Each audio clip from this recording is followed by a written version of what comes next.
পদমর্যাদা সে কুলীন নয়, দ্বিতীয়ত সে গরিব।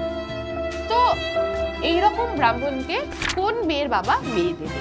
তিনি দরজায় দরজায় ভিক্ষা চেয়ে বেড়ান, বড় বড় মানুষদের স্তাবকতা করেন। একজন ভূত, ঘোস্ট বলতে এখানে ভূতকে বোঝানো হয়েছে, সে কি করলো? অ্যাজিউমিং দ্য এক্স্যাক্ট অ্যাপিয়ারেন্স, ব্রাহ্মণের সেম রূপ ধারণ করে তারা ভেবেই নিল এই ঘোষটি হচ্ছে রিয়েল ব্রাহ্মণ। হ্যালো এভরিওয়ান, কেমন আছে তোমরা সবাই? Welcome to PW Bangla. আর আজকে আমরা ক্লাস 11-এর ওয়ান শট লেকচার করতে চলেছি। তোমাদের সুন্দর একটা শর্ট স্টোরি রয়েছে, যে স্টোরিটার নাম হচ্ছে দ্য ঘোস্ট ব্রাহ্মণ। এই স্টোরিটার আজকে আমরা ওয়ান শট লেকচার করব এবং তার সাথে সাথে কিছু কোয়েশ্চেন আনসার ডিসকাস করে নেব। বেসিক্যালি লং কোয়েশ্চেন ডিসকাস করব, যাতে তোমাদের শর্ট কোয়েশ্চেন এবং লং কোয়েশ্চেন দুটোই কভার আপ হয়ে যায়। তো শুরু করার আগে তোমাদেরকে একটা কথা বলে দিই, যে তোমরা এই ক্লাসের বা অন্যান্য যে ক্লাসগুলো চলছে, যে অনগোয়িং ক্লাসগুলো রয়েছে তোমাদের, তার যে ক্লাস নোটসগুলো সেটা তোমরা পেয়ে যাবে পিডব্লিউ বাংলা ক্লাস 11 2025 এই ব্যাচে। এবার এই ব্যাচটাকে তোমরা কিভাবে খুঁজে পাবে? দেখো, তোমাদের এখানে ডেসক্রিপশন বা পিন কমেন্টে, ডেসক্রিপশন সেকশন বা পিন কমেন্টে একটা লিঙ্ক পাবে। সেই লিঙ্কে তোমরা ক্লিক করলে তোমাদের পিডব্লিউ অ্যাপটা ওপেন হবে এবং সেখানে তোমরা তোমাদের মোবাইল দিয়ে লগ ইন করলে এই ব্যাচটা ডাইরেক্টলি ওপেন হয়ে যাবে এবং এই ব্যাচটা তোমরা ফ্রি অফ কস্ট পারচেস করতে পারো এবং সেখানে এনরোল হয়ে গেলে তোমরা এই ব্যাচের লেকচারগুলো, যে নোটস, সেই নোটসগুলো বা ক্লাসের যে নোটস, সেই ক্লাস নোটসগুলো পেয়ে যাবে। এর সাথে সাথে তোমাদেরকে আরও একটা জিনিস জানিয়ে দিই, এই যে চ্যাপ্টারগুলো আমরা পড়ছি সেটা যে কোনো সাবজেক্টেরই হোক না কেন, তার জন্য প্রতিটা টিচার ধরে ধরে হ্যান্ড রিটেন নোটস বানান কিংবা ইম্পর্টেন্ট কোয়েশ্চেনগুলো খাতায় লিখে আলোচনা করে দিয়েছেন।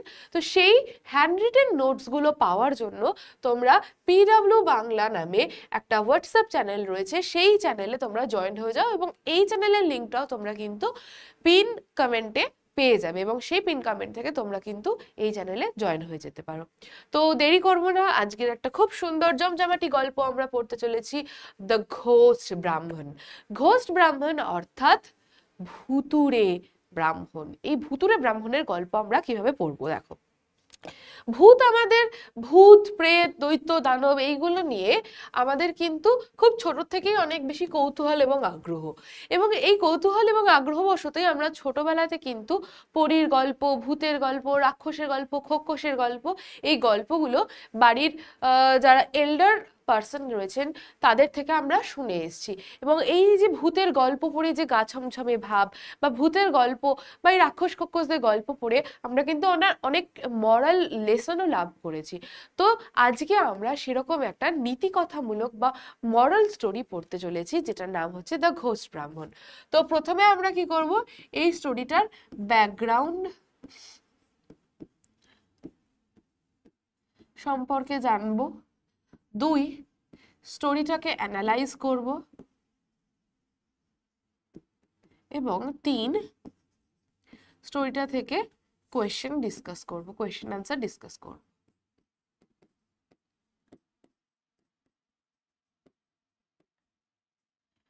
ভূত বলতেই প্রথমে আমাদের মাথায় আসে গা ছমছমে একটা ভাব, এবং সেই গা ছমছমে ভাবের উপর বেস করে এই যে ছোটবেলায় আমরা যে গল্পগুলো শুনেছি, সেই গল্পগুলোরই একটা গল্প আজকে আমরা পড়তে চলেছি। এমন নয় যে এই গল্পটা আমরা আগে কোনোদিনও শুনিনি, এই গল্পগুলো আমরা আগে শুনেছি এবং এই গল্পগুলো আমাদের খুব পরিচিত একটা গল্প। সেই পরিচিত গল্পকেই আবার এই বয়সে এসে শুনতে কেমন লাগে চলো একবার দেখে নিই। তো এই যে দ্য ঘোস্ট ব্রাহ্মণ, এটা লিখেছেন, মানে অরিজিনাল রাইটার নয় কিন্তু, এই ধরনের স্টোরিগুলো ক্রনিকলড করেছেন বা বইতে নথিভুক্ত করেছিলেন লালবিহারী দে। লালবিহারী দে যিনি একজন কনভার্টেড খ্রিশ্চান ছিলেন, অর্থাৎ উনি জন্মগ্রহণ করেছিলেন বাংলারই একটি সম্ভ্রান্ত পরিবারে। পরবর্তীতে উনি খ্রিশ্চানিটিতে নিজেকে চেঞ্জ করেন এবং তিনি একজন খ্রিশ্চান মিশনারি সদস্য ছিলেন এবং ইংলিশ রাইটিং, ইন্ডিয়ান ইংলিশ যে রাইটিং, সেই রাইটিংয়ের অন্যতম পুরোধা ছিলেন। তো তিনি বাংলার যে ফোক টেলসগুলো, বাংলার যে লোকগল্পগুলো, এই লোকগল্প বা ফোক টেলস, এগুলো পপুলার কালচারের মধ্যে পড়ে। এই যে ফোক টেলসগুলো, যেগুলো কিনা ওরালি একটা জেনারেশন থেকে অন্য জেনারেশনে পাস অন হয়, সেই ফোক টেলসগুলোকে নথিবদ্ধ করে পরবর্তীতে উনি পাবলিশ করেন ইংলিশে লিখে। He is best known for his collecting and retelling Bengali folktales in English. এই যে স্টোরিটা আমরা আজকে যেটা পড়বো সেটা নেওয়া হয়েছে ফোকটেলস অফ বেঙ্গল থেকে, যেটা 1875 সালে পাবলিশ করেছিলেন উনি। কিন্তু গল্পগুলো কিন্তু ওনার লেখা নয়, গল্পগুলোর লেখককে সেটা কিন্তু মানে কি বলবো জানা যায়নি। কারণ এই যে ধরনের যে গল্পগুলো, এই ধরনের গল্পগুলো কিন্তু লোকমুখে প্রচারিত, তো এই গল্পের অরিজিনাল স্রষ্টাকে সেটা কিন্তু জানা সম্ভব নয়। তো এই বই এটা মানে গল্পের স্রষ্টাকে জানা সম্ভব নয়, কিন্তু ইংলিশে নথিভুক্ত বা নথিবদ্ধ কিন্তু লালবিহারী দেই করেছিলেন। তো দ্য ঘোস্ট ব্রাহ্মণ is the most famous stories from this collection. তাহলে শুরু করা যাক গল্পটা। Once on a time there lived a poor Brahman who, not being a Kulin, found it the hardest thing in the world to get married. তো কুলীন ব্রাহ্মণ সম্পর্কে আমি একটু আইডিয়া দিই। কুলীন ব্রাহ্মণ বলা হয় যারা একটু উচ্চ পদমর্যাদা সম্পন্ন ব্রাহ্মণ। ব্রাহ্মণদের মধ্যেও কিছু শ্রেণী বিভেদ রয়েছে। তো সর্বোচ্চ যে ব্রাহ্মণের যে পজিশন সেটাকে বলা হয়, সর্বোচ্চ স্থানপ্রাপ্ত ব্রাহ্মণকে বলা হয় কুলীন ব্রাহ্মণ, হাইয়েস্ট পজিশন। ব্রাহ্মণদের মধ্যেও এরকম হাইয়েস্ট, মিডিল, লোয়ার পজিশন হয়।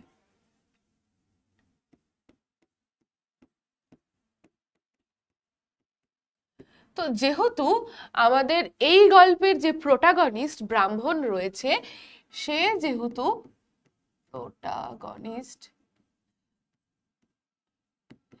যেহেতু কুলীন পদমর্যাদাভুক্ত ছিল না, তাই তার কাছে বিয়ে হওয়া একটি দুঃসাধ্য ব্যাপার ছিল।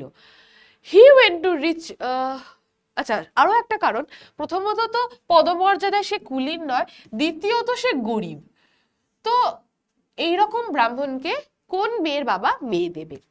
তো তাই জন্য ব্রাহ্মণের বিয়ে করা একটা দুঃসাধ্য ঘটনা হয়ে দাঁড়িয়েছিল। He went to reach people and begged of them to give him money that he might marry a wife. এবং লোকের দরজায় দরজায়, বিশেষ করে বড় লোকেদের দরজায় দরজায় উনি ঘুরে ঘুরে টাকা ভিক্ষা চাইতে লাগলেন, যাতে কেউ ওনাকে টাকা দিয়ে সাহায্য করে এবং যার পরিবর্তে উনি বিয়ে করতে পারেন। তো সেই সময়কালের সময় ব্রাহ্মণরা কোন রকম শারীরিক কসরতের কাজ করতেন না।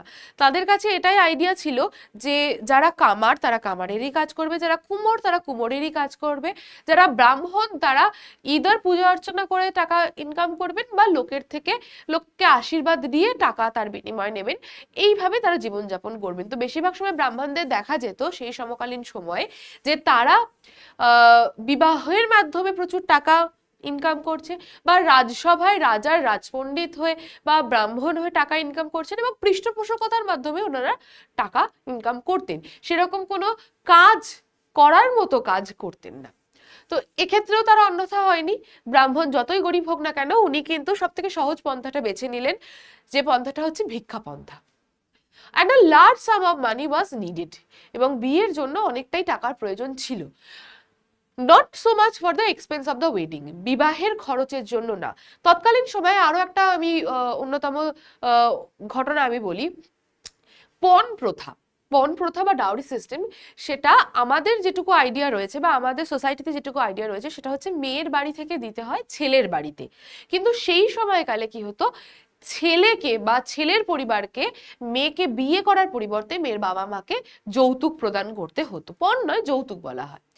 তো ওনার টাকার প্রয়োজন ছিল শুধুমাত্র বিয়ের খরচাটাকে তোলার জন্য নয়, as for giving to the parents of the bride, অর্থাৎ যৌতুক হিসেবে টাকা দেওয়ার জন্য তার টাকার প্রয়োজন ছিল। কারণ ব্রাহ্মণ কিন্তু গরিব ছিল এবং পদমর্যাদায় সে কুলীন ছিল না। He begged from door to door, flattered many rich folk and at last succeeded in scraping together the sum needed. এরপরে তিনি কি করেন, তিনি দরজায় দরজায় ভিক্ষা চেয়ে বেড়ান, বড় বড় মানুষদের স্তাবকতা করেন, পৃষ্ঠপোষকতা করেন, এবং ফাইনালি তিনি জোগাড় করতে সক্ষম হন সেই পরিমাণ টাকা যেটা দিয়ে সে যৌতুক দিতেও পারবে প্লাস বিয়ের খরচাও চালাতে পারবে। এই করে সে বিয়েটা করে। The wedding took place in due time, এবং সেই সময়ের মধ্যে বা সেই টাইম পিরিয়ডের মধ্যে তাদের বিয়েটাও হয়ে যায়। and he brought home his wife to his mother, এবং মায়ের কাছে বউকে নিয়ে আসে। after a short time he said to his mother, এবার কিছুদিন যেতে না যেতেই সেই ভান্ডার তো শেষ, খাবার ভান্ডার থেকে যেমন আমরা খেতে থাকলে খাবার একদিন শেষ হয়ে যায়, সেরকম টাকাও যদি খরচা করতে থাকে সেই টাকাটাও শেষ হয়ে যাবে, কারণ তার সাথে সাথে তো ইনকাম আসছে না। আজকে আমরা প্রত্যেকটা মানুষ টাকা খরচা করছি, খাচ্ছি, পড়ছি, থাকছি, এবং আমাদের যদি সোর্স অফ ইনকামটা বন্ধ হয়ে যায় তাহলে আমাদের এই যে স্টোরেজে থাকা টাকা সেটাও শেষ হয়ে যাবে। ঠিক ব্রাহ্মণের ক্ষেত্রেও তাই ঘটলো। তো কিছুদিন পরে ব্রাহ্মণকে তার মাকে বলতে হলো, mother, I have no means to support you and my wife. আমার তোমাকে এবং আমার ওয়াইফকে চালানোর মতো সামর্থ্য নেই।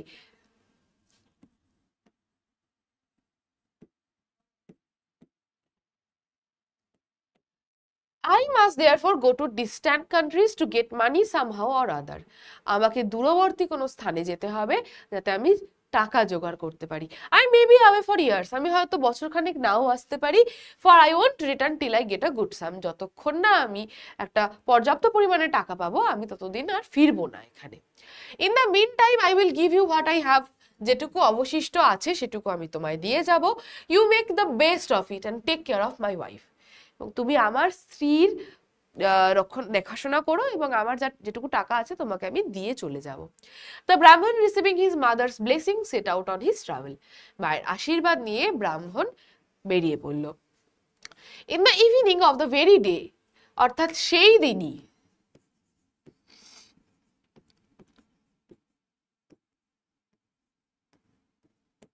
a ghost assuming the exact appearance, একজন ভূত, ঘোস্ট বলতে এখানে ভূতকে বোঝানো হয়েছে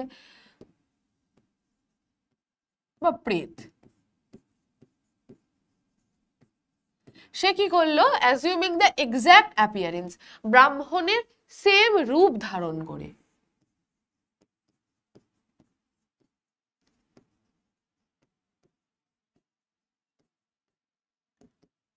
came into the house, ব্রাহ্মণের বাড়ি এসে পৌঁছালো। The newly married woman thinking it was her husband, এবার নববিবাহিত যে বউ বা বধূ রয়েছেন সে ভাবলো যে তার হাজবেন্ডই আবার ফিরে এসেছে। She said to him, তো উনি তো তাকে বলবেনি, how is it that you have returned so soon, কি করে পসিবল হলো যে তুমি এত দ্রুত ফিরে আসলে? You said you might be away for years, তুমি যে বলে গেলে তুমি বছরখানেক ফিরবে না। Why have you changed your mind, তাহলে মন বদলে কেন ফিরে আসলে? ঘোষটা এবার তখন বলছে, today is not a lucky day, আজকে দিনটা খুবই অশুভ, শুভ নয়। I have therefore returned home, তাই আমি বাড়ি ফিরে আসলাম। Besides I have already got some money, আর দেখো আমি কিছু টাকা অলরেডি নিয়ে এসেছি। The mother did not doubt but that was her son, মায়েরও সন্দেহ হলো না, ভাবলো এ তো আমারই ছেলে। So the ghost lived in the house as if he was it's ওনার, আর ঘোষ তখন সেই বাড়িতেই থেকে গেল যেন সে এই বাড়িরই মালিক, and as if he was the son of the old woman and the husband of the young woman, অর্থাৎ স্ত্রীর স্বামী এবং বৃদ্ধ মহিলাটির ছেলের মতো করেই থেকে গেল, কেউ কিছু টেরও পেল না। As the ghost and the Brahman are exactly like each other in everything, যেহেতু ঘোস্ট এবং ব্রাহ্মণ একদম same to same, just like a xerox copy, like to piece, ঠিক যেন মটরশুটির মতো, এরকম ভাবে মটরশুটির মধ্যে যে এরকম ভাবে থাকে, এই মটরশুটিগুলোর মধ্যে যেমন মটরশুটি থাকে ঠিক যেন সেরকম, like to piece, the people in the neighbourhood thought that the ghost was real ব্রাহ্মণ। ঠিক মটরশুটি খোসা ছাড়ালে আমরা যখন কোনো মটরশুটিকে ডিস্টিংগুইশ করতে পারি না, একটা মটরশুটি থেকে যদি মটরশুটি ছাড়িয়ে আমরা একবার মটরশুটির দানার মধ্যে রেখে দিই তাহলে কি আমরা ডিস্টিংগুইশ করতে পারবো যে কোন মটরশুটিটা কোন শেলের ভেতর থেকে বের করেছি? পারবো না। ঠিক সেরকম ভাবে নেইবারের লোকেরাও বুঝতে পারলো না, তারা ভেবেই নিল এই ঘোষটি হচ্ছে রিয়েল ব্রাহ্মণ। আফটার সাম ইয়ার্স, এবার কিছু বছর অতিবাহিত হলো, দ্য ব্রাহ্মণ রিটার্ন ফ্রম হিজ ট্রাভেলস, ব্রাহ্মণ তার ভ্রমণ সেরে, বা ভ্রমণ বলা ভুল, তার সে যে দূরে চলে গেছিল সেই জায়গা থেকে ফিরে আসলো। হোয়াট ওয়াজ হিজ সারপ্রাইজ, অত্যাশ্চর্যভাবে সে দেখলো, when he found another like him in the house, তারই মতো দেখতে একজন তার বাড়িতে রয়েছে। The ghost said to the Brahman, who are you? ঘোষটি উল্টে ব্রাহ্মণকে, রিয়েল ব্রাহ্মণকে বলছে, কে রে তুই, বা কে বেটা তুমি? What business have you to come to my house? কেন এসেছো আমার বাড়িতে কি করতে? ব্রাহ্মণ বলছে, who am I? আমি কি? Replied the Brahman, let me ask who you are. আগে তুমি বলো যে তুমি কে আমার বাড়িতে? This is my house, that is my mother and this is my wife. এ তো আমার বউ, এ তো আমার মা, এটা তো আমার বাড়ি। এবার ঘোস্ট অট্টহাস্য এসে বলছে, why here in a strange thing, বলছে আরে এখানে কি অদ্ভুত জিনিস ঘটছে, everyone knows that this is my house, this that is my wife and your is my mother. বলছে কি আশ্চর্যজনক কথা বলছো, এটা তো আমার বাড়ি, সবাই জানে এটা আমার বউ, আর ওই দূরে দেখো ওই যে আমার মা। তো ঘোস্টও বলছে এটা আমার বাড়ি, আমার মা, আমার বউ। রিয়েল ব্রাহ্মণও বলছে। এবার যেহেতু দুজনকে সেম দেখতে, ডিস্টিংগুইশ করা যাচ্ছে না, I have lived here for years, আর আমি এখানে বহু বছর ধরে রয়েছি, and you pretend this is your house, তুমি প্রিটেন্ড করছো এটা তোমার বাড়ি, and that one is your wife, your head must have got turn Brahmin, তোমার মাথা খারাপ হয়ে গেছে। So saying the ghost drove away the Brahmin from his house. এই কথা বলে ঘোস্ট ব্রাহ্মণকে বিতাড়িত করলো বাড়ি থেকে, মানে দূর করে দিল।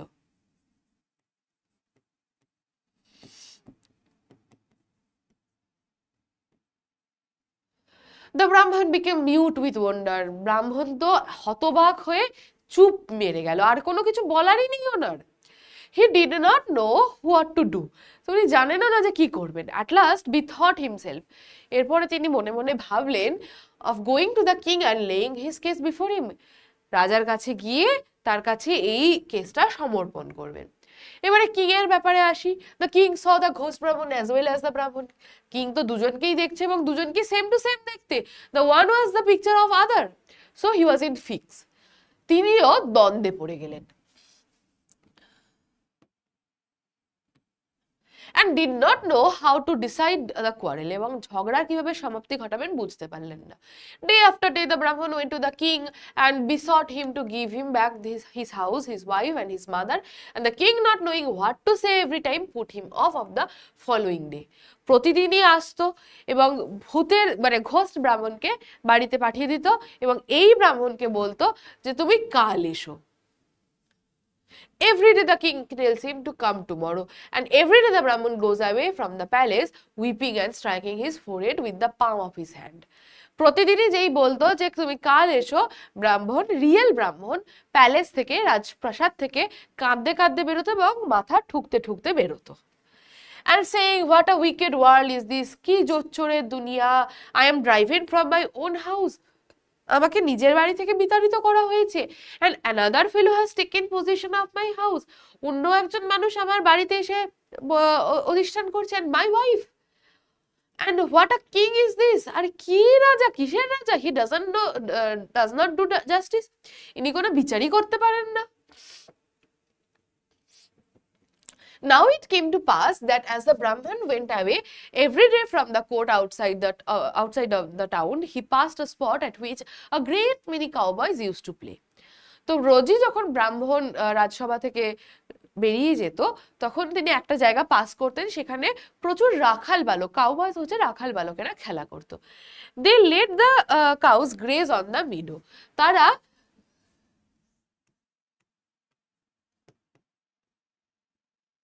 তাদের গরুগুলোকে ছেড়ে দিত, গরুগুলো মিডো অর্থাৎ ঘাস জমিতে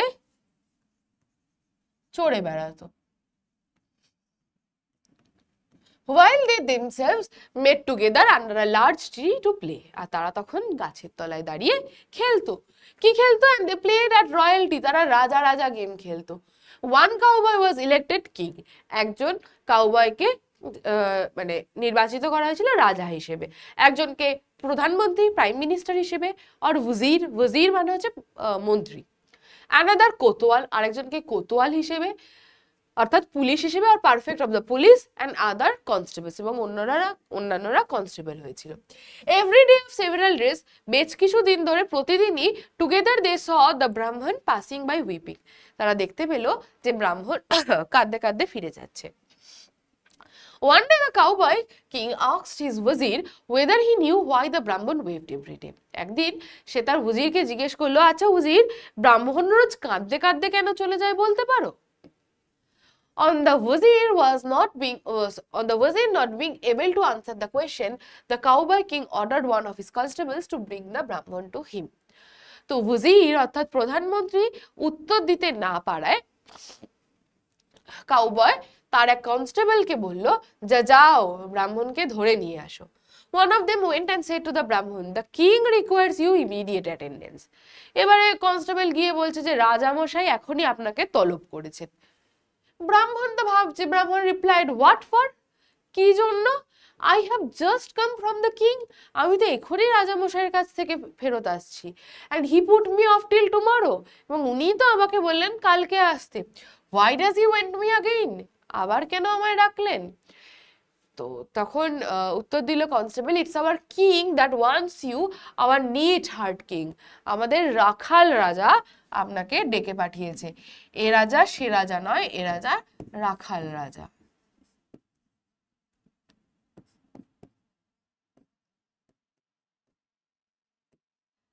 রিজয়েন দ্য কনস্টেবল। কনস্টেবল উত্তর দিল, who is neat heart king? Asks the Brahmin. ব্রাহ্মণ জিজ্ঞেস করছে, রাখাল রাজাটা আবার কি? Come and see, was the reply. The neatheart king then asked the Brahman why he every day went away weeping. তখন নিটহার্ট king ব্রাহ্মণকে জিজ্ঞেস করলো, তুমি রোজ কাঁদতে কাঁদতে কেন যাও? The Brahmin then told him his sad story. তখন ব্রাহ্মণ তাকে খুলে সবটা জানায়। দ্য নিটহার্ট king after hearing the whole said, I understand your case. আচ্ছা, আমি বুঝলাম ব্যাপারটা। I will give you again your rights. আমি তোমার সমস্ত কিছু ফিরিয়ে দেব। only go to the king and ask his permission for me to decide your case. তুমি যাও এখন রিয়েল রাজার কাছে গিয়ে, কারণ রাজার আন্ডারে রয়েছে ওই কেসটা, তো রাজার থেকে পারমিশন নাও যাতে আমি তোমার কেসটাকে ডিল করতে পারি। The Brahman went back to the king of the country. তো ব্রাহ্মণ চলে গেল রাজার কাছে and begged his majesty to send his case to the neatheart king. এবং রাজাকে রিকোয়েস্ট করলো যে মহারাজা বা ধর্মাবতার আমার যে কেসটা চলছে সেটা রাখাল রাজাকে ট্রান্সফার করে দিন। Who had offer to decide it. উনি বলেছেন যে উনি আমার এই কেসটা সলভ করে দেবেন। The king hmm the case had greatly puzzled granted the permission short. রাজা যাকে কিনা এই পুরো ইনসিডেন্টটা পাজল বানিয়ে দিয়েছিল, তিনি পারমিশন দিয়ে দিলেন। The following morning was fixed for the trial. পরের দিন সকালটা ফিক্স করা হলো এই ঘটনার বিচারের জন্য। The neatheart king, who saw through the hole, brought with him the next day a file with a narrow leg. তো neatheart king যে সমস্ত ঘটনাটা দেখলো, সে এই ব্রাহ্মণকে অর্থাৎ রিয়েল ব্রাহ্মণকে বললো একটা ফায়াল নিয়ে আসতে। ফায়াল কি? ফায়াল হচ্ছে এক ধরনের সরু মুখওয়ালা কাঁচের শিশি। ন্যারো লেগ অর্থাৎ সরু মুখওয়ালা বলবো না গলাওয়ালা, সরু গলাওয়ালা।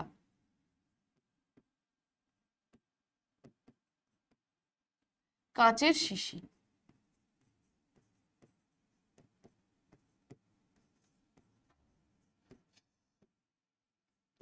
সরু গলাওয়ালা কাঁচের শিশি।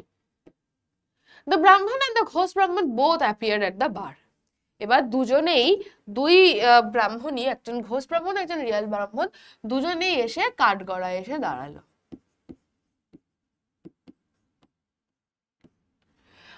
After a great deal of examination, প্রচুর পরীক্ষা নিরীক্ষা চললো, of witnesses, সাক্ষীর প্রমাণ, and of speech making, অনেক কথাবার্তা, অনেক উইটনেস, এই সমস্ত কিছুর পরে the neatheart king said, রাখাল রাজা বললেন, well, I have heard enough.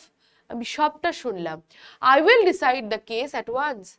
আমি ডিসিশন নেব এই কেসটার কি হবে। Here is this file. Whichever of you will enter into it shall be declared by the court to be the rightful owner of the house, the title of which is in dispute. এই যে ডিসপিউটে থাকা প্রপার্টিটা, বাড়িটার original মালিক তাকেই declare করা হবে যে কিনা এই সরু মুখওয়ালা বা সরু গলাওয়ালা শিশিটার মধ্যে ঢুকতে পারবে। এবার শোনা শোনা লাগছে তো গল্পটা, শুনেছি তো আমরা এই ধরনের গল্প। Now let me see which of you will enter. তাহলে দেখা যাক তোমাদের দুজনের মধ্যে কে ঢুকতে পারে। The Brahmin said, you are a neatheart king.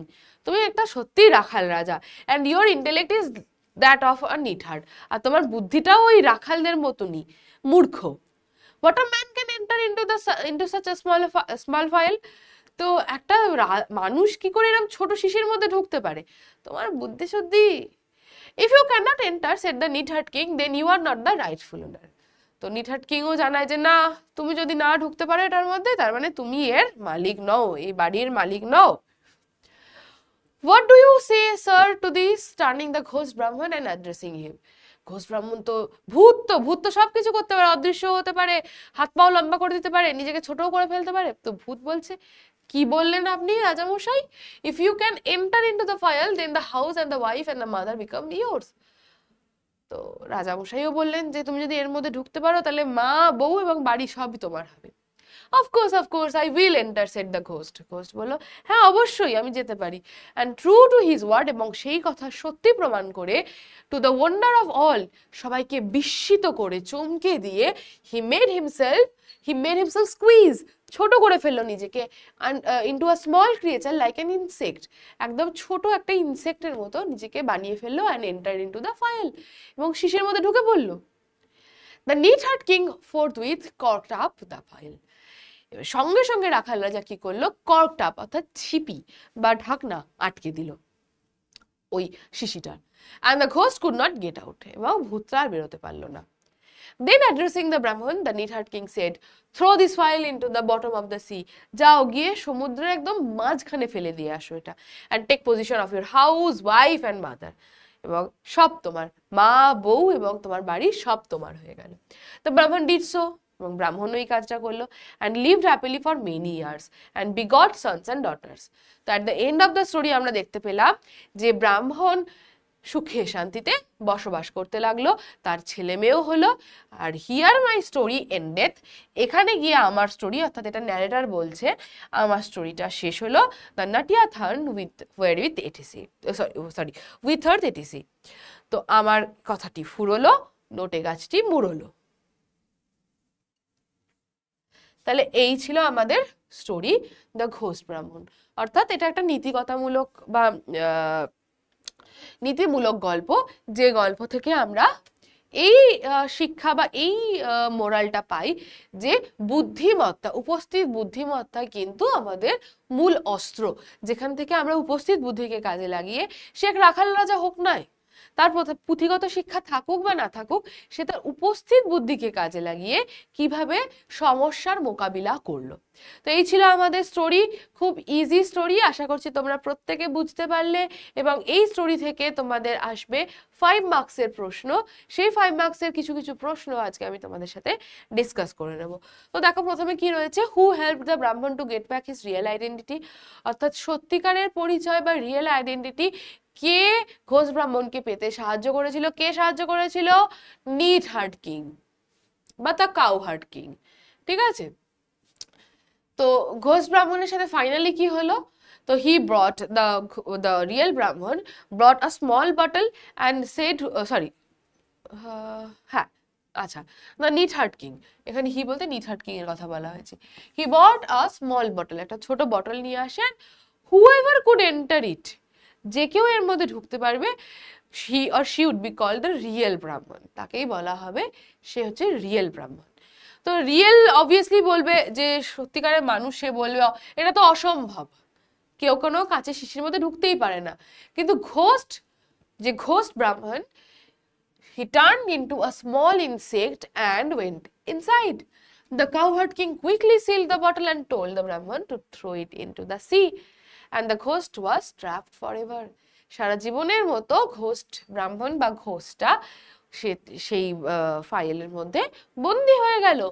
and the Brahman got his house and family back and lived happily ever after. এবং তারপরে আমাদের যে রিয়েল ব্রাহ্মণ ছিল সে খুশি খুশি জীবনযাপন করতে লাগলো। তাহলে এইটা ছিল একটা কোয়েশ্চেন। আর একটা কোয়েশ্চেন ডিসকাস করে নিই, ডিসকাস দ্য ক্যারেক্টার অফ ব্রাহ্মণ, অর্থাৎ রিয়েল ব্রাহ্মণের কথা বলা হয়েছে।